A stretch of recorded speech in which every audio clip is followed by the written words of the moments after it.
I'm standing on US Highway 80, a stretch of road that runs all the way from Tybee Island, Georgia to San Diego, California.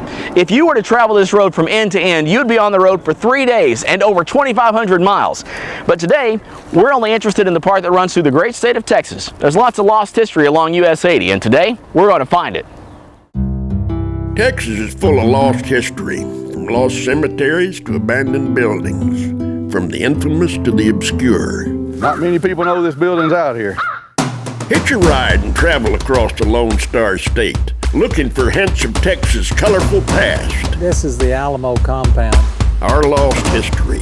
This is Expedition Texas, and we're gonna find it.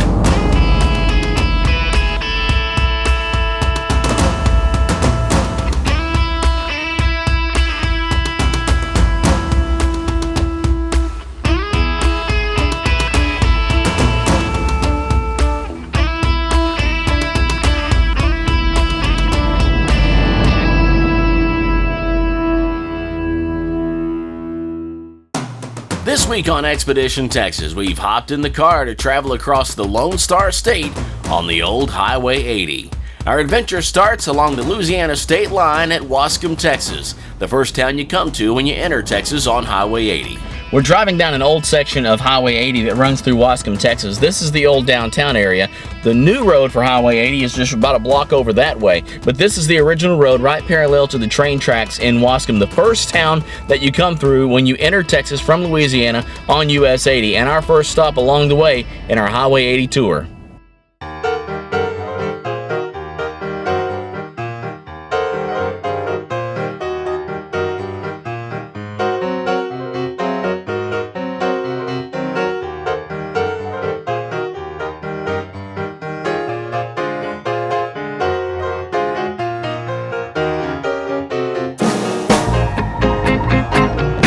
So there's a lot of places where Highway 80 was widened. So if you travel Highway 80 now, you're going to be going along a wide road with shoulders. A lot of roads like what we were just on are just the old narrow original roadbed for Highway 80. And then just to my left right now is Interstate 20, which is what bypassed 80 back in the 60s. And now there's a lot of places where 80 runs right across 20 and crisscrosses 20 in a few places. I'm about 5 miles from Marshall right now, and we saw this big roadside picnic area, about 10 acres with picnic tables and grills like this one scattered all over the place. You could pull off to the side of the road and lay this down, build you a fire, and grill some burgers out here, and come out and sit with the family on the side of the road. We're going to read the historical marker in just a moment. This has been here a long time ago, from back when Highway 80 was active. This is a really cool old picnic area, and because of the way it's built, it's still here to this day. And there's places like this that were active all along this road. This is one of the few that still remains. And I just think it'd be a nice way to pull off to the side of the road, have a little lunch on your way out, and take a little break from the road. And right over here is the historical marker to give us a little bit more information about where this thing came from. What the heck is this? There's a big door, big steel door on top of a, whoa, it's a big old fire pit. So Texas had this big roadside park program in the 1930s, and this park itself was constructed with stone masonry and of course the big fire pits that we just saw. It's pretty cool. They just don't make places like this anymore. You can't even hardly find a roadside park anymore. This is really nice. We're coming into Marshall, Texas here now on Highway 80, and something interesting to see right here on the highway is the old Texas and Pacific Railway Hospital. It's been abandoned for a long time, and interestingly enough, we've tried to get permission to do expeditions there for a long time, but the best we're going to be able to do for you right now is take a look at it from the road here, something that you can do when you come through Marshall as well. The Texas and Pacific Railroad Company Hospital is one of many relics of the old railroad company in Marshall, Texas. Now sitting in ruins, it has become home of transients and quite a few wild animals. It still sits along Highway 80, a haunting reminder of the railroad's grand past.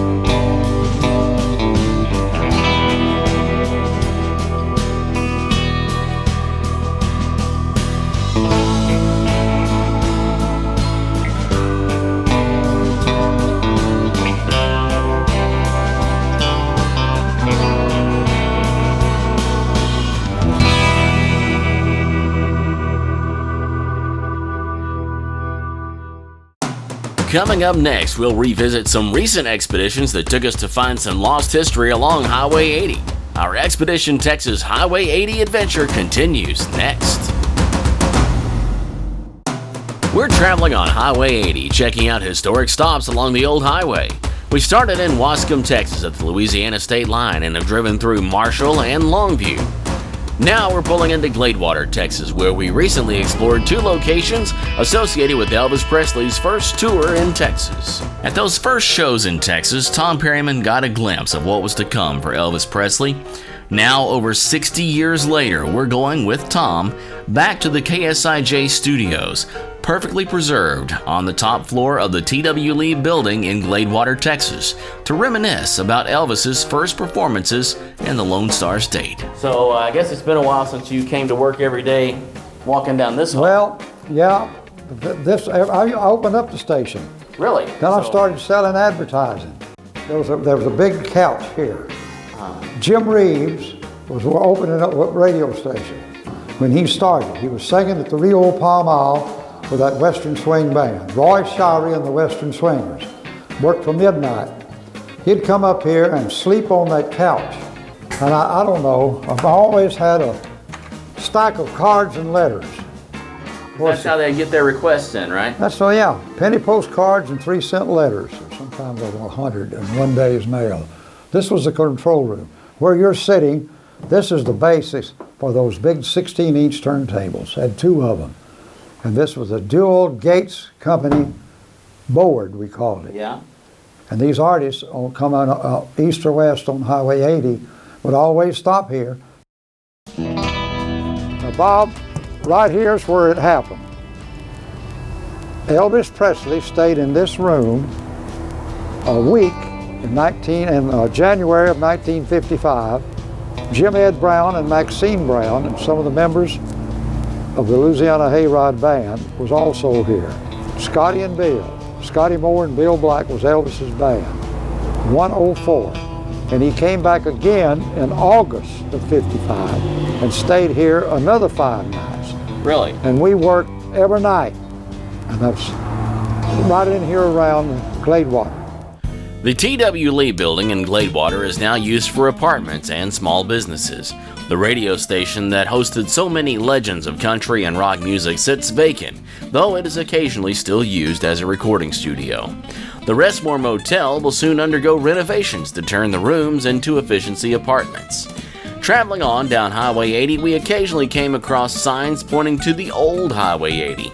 If you ever take a trip down Highway 80 yourself and want to explore the road taken prior to the expansion to 4 lanes, take one of these side roads. But be careful, some of them run out, make turns, or just plain get you lost. So we're going to stop and ask for directions, and when we come back, we'll continue our Highway 80 adventure on into Terrell, Texas.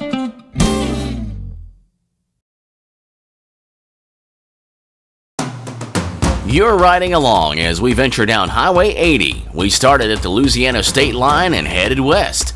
After spending a little time in Gladewater, we moved on through East Texas, stopping in towns in Wood County and then Van Zandt County, where Highway 80 passes through the town of Grand Saline. The name Grand Saline means large salt and is taken from the large salt deposits located southeast of the city, which Morton Salt Company owns and mines. Confederates used Civil War-era salt works, and the salt industry there has never left. Grand Saline's Salt Dome is estimated to last another 20,000 years. But I pack my bags and I'm headed out to see the people that I care about. And if you need me, I'm gonna be down south, and I'll be fine when I cross the Van Zandt County line. After leaving Van Zandt County, we rolled into Kaufman County and the city of Terrell, Texas. There, right on Highway 80, I stopped by a building that I know well, where a friend of mine owns Hard Body's Gym. The gym occupies the first floor and some of the second floor.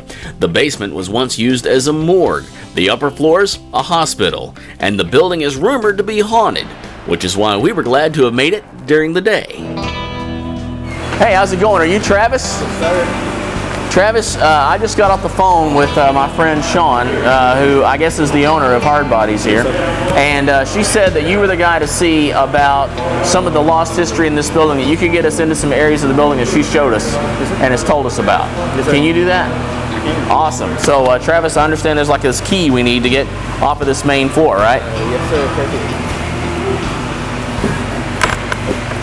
Now, on the first floor where we are right now is Hard Bodies Gym, right? Yes, sir. And everywhere else in the building is where there's interesting history. And right out there is US Highway 80. So let's go explore this place, man.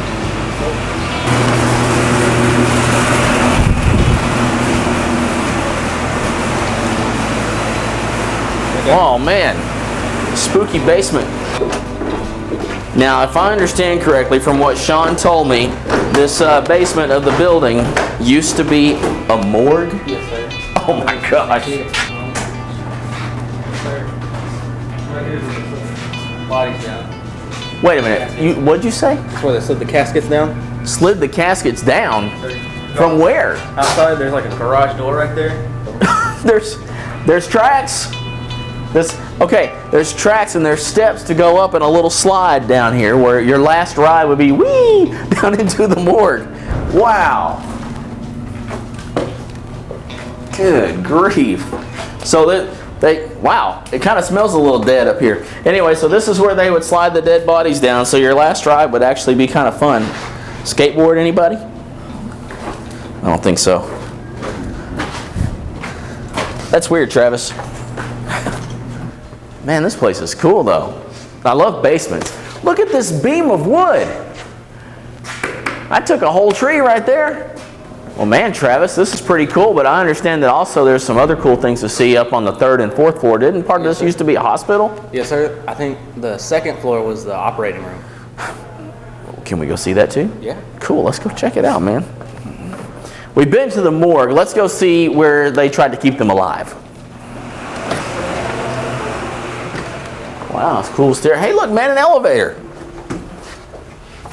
I don't think it's working anymore.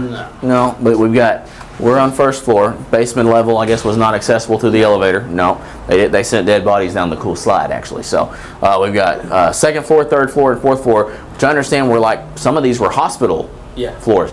And also, there's a cool story, and we're going to have to go see the 4th floor, that there was a poker game that was run on the 4th floor, and the newspaper, the Terrell Tribune, was lost in a poker match up there. From what I hear. It's just a rumor, though. Can't confirm or deny.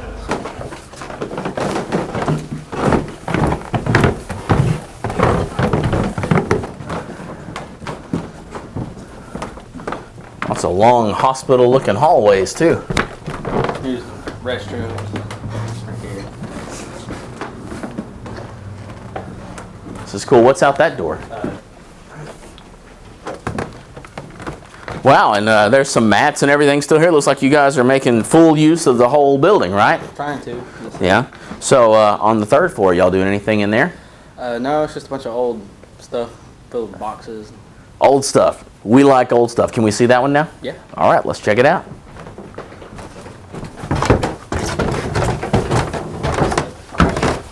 Watch this step? Yeah. Okay. 3rd floor of the old hospital. Golly, that is a big book right there. That's like the ledger. I wonder if it's what the ledger is for. Oh my gosh. The Physician's Daily Record, 1968. Oh wow. Well, I guess there's proof that this was the old hospital, or at least the doctor's office up here. Physician's Daily Record, 1968. What else do we have here? Modern General Anesthesia. Say, I think I'm going to take this book and learn it and start my own practice.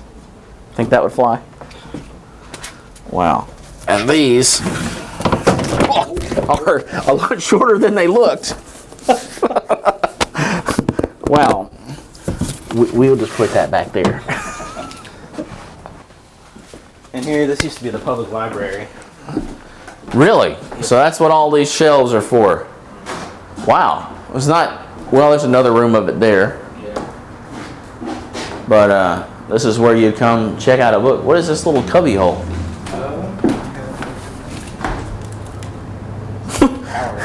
Light bulbs. Or, well, I guess, yeah, it's a knife switch, which I'm kind of afraid to activate or make contact there. No, I didn't get electrocuted. But little light bulbs. Weird. Wonder what that would have been. Modern light switch, though. Much safer. Still not working. Looky here. Overlooking Highway 80. Downtown Terrell. Just think of all the years that these windows have seen. People looking out this window over Highway 80 and all the history that's up and down that road. And that's so cool. But what's cool though is all this old wood in here. Look at this place. An attorney's office up here. They didn't keep it up very well, did they? You can tell a lot about a place and its age by looking at the old toilets. I don't think I've ever seen that design. The tank and totally separate was the bowl. That's cool. Look at that. That is some ancient lost history right there. Lost roll of Charmin. And it's still soft. This must have been like storage or warehouse. Look at these old window frames. Which are cool, but then I was distracted by the old TV. But no dead bodies. I just don't get it. Best attorney in town he is. I think I'm going to help out a little bit around here. I mean, it obviously needs it. So if you don't mind, I'm just going to plug the old Kirby in here and get to work. What do you think? It still even works. I don't know. You want to try it out? I'm not going to get electrocuted. I'm not taking any chances. We'll just leave that here. Looks like right here somebody must have been downstairs working out with weights. Didn't like the results. Broke the mirror. Meet Matt Morton, our cameraman, ladies and gentlemen. Say hi to Matt. No? There he is. All right. Cool. Let's hit the road again and get back out and explore more of Highway 80. And man, Travis, thanks for letting us come by and check out the old building here. You know, you can still come and work out here, right? At Hard Bodies Gym downstairs. So come by, you know, get a membership if you live around Terrell and come by here. And maybe if you're really, really nice, Travis here will let you explore the building up here, right? Wrong? Okay. Maybe. If his boss says it's okay. Coming up next, we wrap up the first leg of our trip down historic Highway 80 and with a stop at Grove Hill Memorial Park Cemetery to pay my respects to some childhood heroes. We're wrapping up the first leg of our Highway 80 adventure, where the active portion of the highway ends in Dallas. As we make an effort to try to follow the old decommissioned part of the highway, we stumble across Grove Hill Memorial Park Cemetery. Once you get into Dallas, Highway 80 turns into Interstate 30. And then you have to take a little exit onto Samuel Boulevard to still be on the original roadbed for Highway 80. And as soon as I exited, I saw the Grove Cemetery, and I knew that I had to stop off here and see some childhood heroes of mine and pay my respects. You don't have to be a professional wrestling fan to have heard of the Von Erichs. During the 80s, they ruled Texas wrestling from the famous Sportatorium in Dallas. Through a series of tragedies, though, the young wrestlers died much too young. David Von Erich died of natural causes while in Japan. Mike, Chris, and Carrie all took their own lives. They, along with their father Fritz, are buried at Grove Hill Memorial Park. Now out here, if you know where to look, are the graves of all the Von Erich brothers that have passed away, including Carrie, David, Chris, Mike, and their father Fritz Von Erich are all out here. We're setting out now to find the old route of Highway 80. Join us next week as we revisit some expeditions that took place along Old 80 in the Dallas-Fort Worth Metroplex. The old road is still out there, and next week, we're going to find it.